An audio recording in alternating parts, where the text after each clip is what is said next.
ఆశీర్వాదం తీసుకో. నాన్న, నన్ను ఆశీర్వదించండి. విజయోస్తు. తండ్రిగా నిన్ను ఇన్నాళ్ళు కంటికి రెప్పలా చూసుకున్నానమ్మా. నిన్ను కళ్లల్లో పెట్టుకుని చూసుకుంటానని పెళ్లినాటి ప్రమాణాలు చేసిన నీ భర్తే నీకు గురువవ్వడం నువ్వు చేసుకున్న పుణ్యం.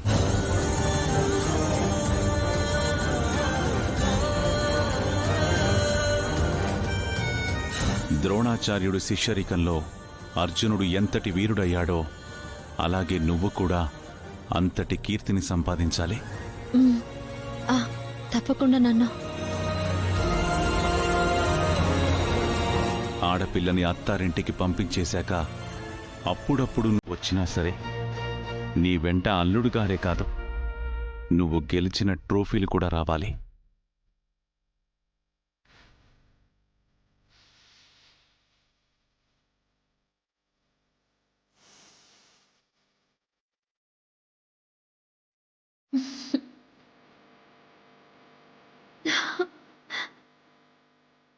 తప్పకుండా నాన్న.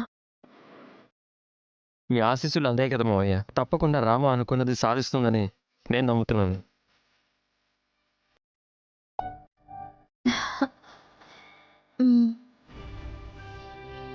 నీ జీవితంలాగే ఆర్జ జీవితం కూడా బాగుపడితే బాగుండు. తను కూడా మళ్ళీ గాడిన పడితే బాగుండు.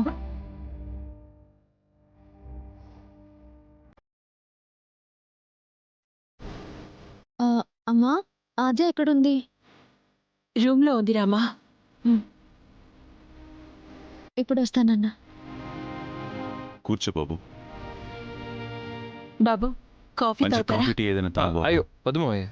పర్లేదు బాబు, అల్లుడు గారు తీసుకొస్తాను. మొహమాట పడుతున్నారు. సరే అండి, నువ్వు వెళ్ళి కాఫీ తీసుకురా. తెస్తాను.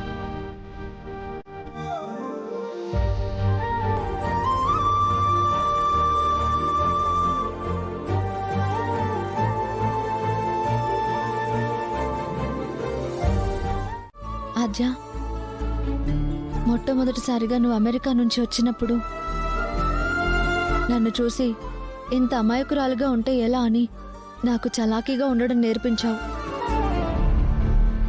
నువ్వు అంతకన్నా ఎక్కువ చలాకీగా ఉండేదానివి. నిన్ను నీ చలాకితనాన్ని చూసి మన ఊరంతా నోరు వెళ్ళబెట్టేది తెలుసా. కానీ ఈరోజు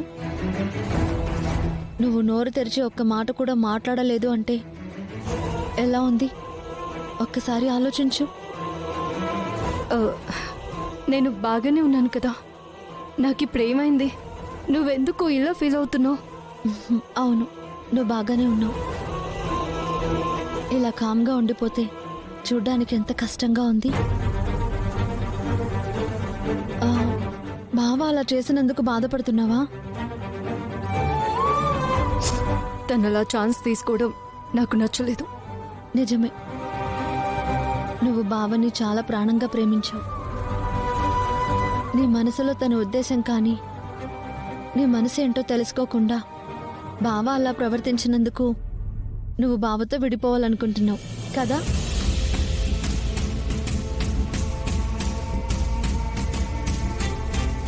అసలు ఇదంతా ఎందుకు జరిగింది? కేవలం నా కోసమే కదా? నిజానికి నువ్వు శిక్షించాల్సింది బావని కాదు, నన్ను. అవునాద్య, మా ప్రేమని నువ్వు గెలిపించడానికి నువ్వు ఓడిపోవడం నాకు నచ్చట్లేదు. నేనెప్పుడూ ఓటమిని ఒప్పుకోను రామా. శ్రీను లైఫ్లో నుంచి తప్పుకుంటున్నానంతే. అయితే కోపం ఉందా? అది కరిగిపోతుందిలే. కోపం కరిగిపోవచ్చేమో కానీ నా మనసు కరగదు.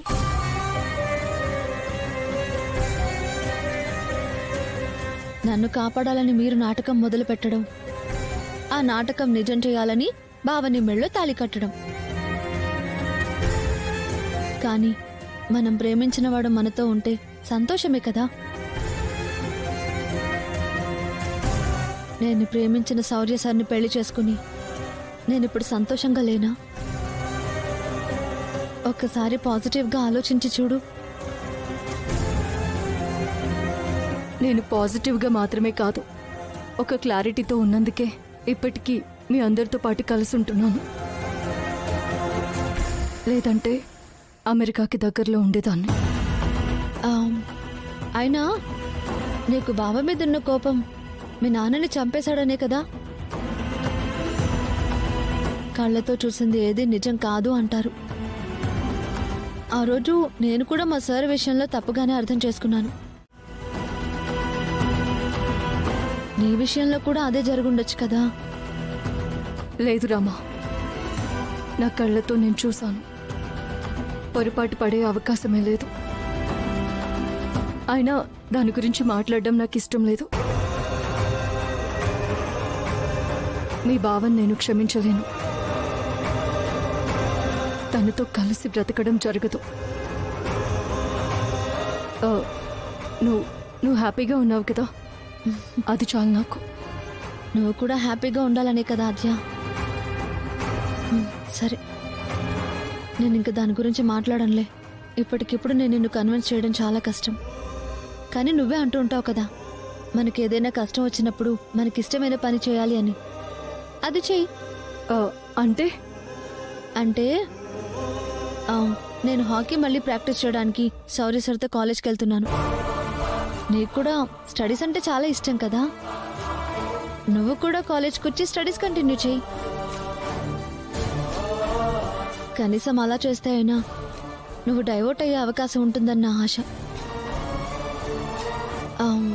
ఈ చెల్లి కోసమైనా నువ్వు మళ్ళీ ఎప్పటిలాగే హ్యాపీగా ఉంటావు కదూ.